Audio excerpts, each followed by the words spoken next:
What determines your emotions? Do you have any idea? You might have a few ideas. Well, what you focus on determines your emotions. So, yeah, I really have found that it is what you focus on that determines your emotions. You focus on good things, you get good emotions. You focus on bad things, you get bad emotions. And that's generally how it works. So, that's it. But we can expound on that a little bit more even. For about a year now, I've been studying neurolinguistic programming, or you can call it NLP.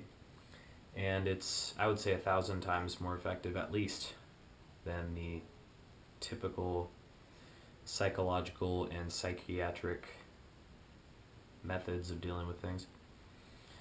And neurolinguistic programming is essentially a way of interacting with the world in which you can reprogram your brain for success.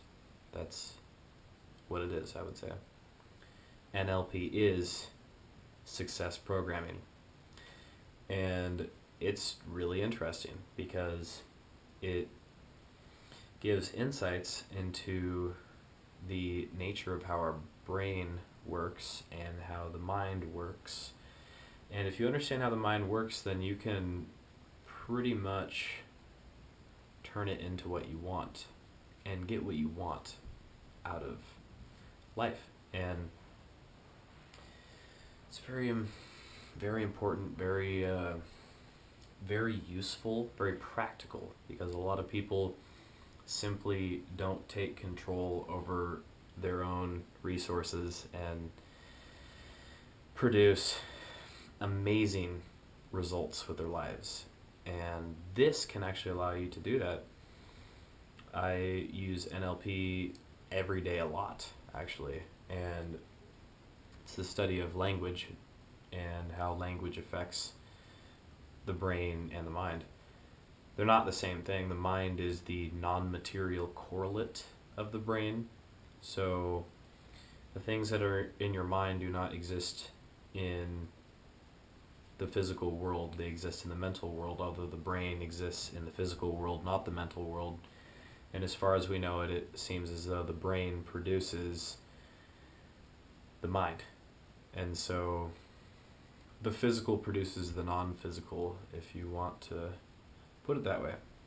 But through understanding how we communicate with ourselves and the interaction between me and the world, or you and the world, we can begin to shape life more to our pleasing, more to our desires. And neuro means like neuron, or one of those cells in the brain. You put all of them together, you get a brain. And linguistic, meaning language, and programming, meaning,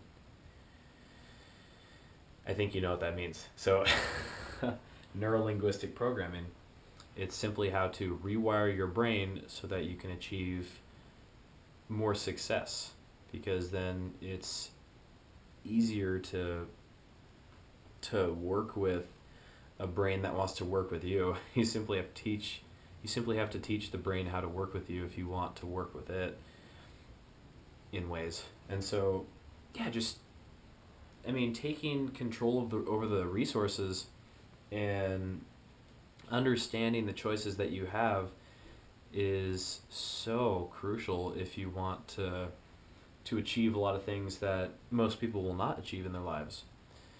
And if you really want to enhance the quality of your life, I suggest that you look into Dr. Richard Bandler's work on NLP. He's actually one of the co-creators of NLP. Him and one other guy created it. But he is an absolute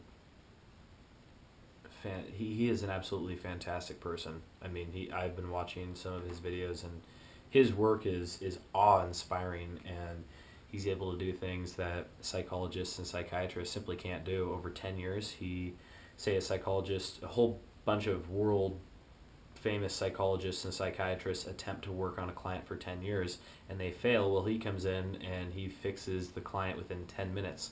He's very good at getting rid of phobias now, today, and not decreasing them by 25% over 7 years like psychology and psychiatry is good at. But he's good at simply getting the results that you want now, and that could be incredibly beneficial. So why don't you simply choose to enjoy your resources in brand new ways and way greater ways than you're already doing right now? I would say it's the most interesting thing in my life right now, studying NLP and employing it, and I would highly recommend it. So feel free to check it out.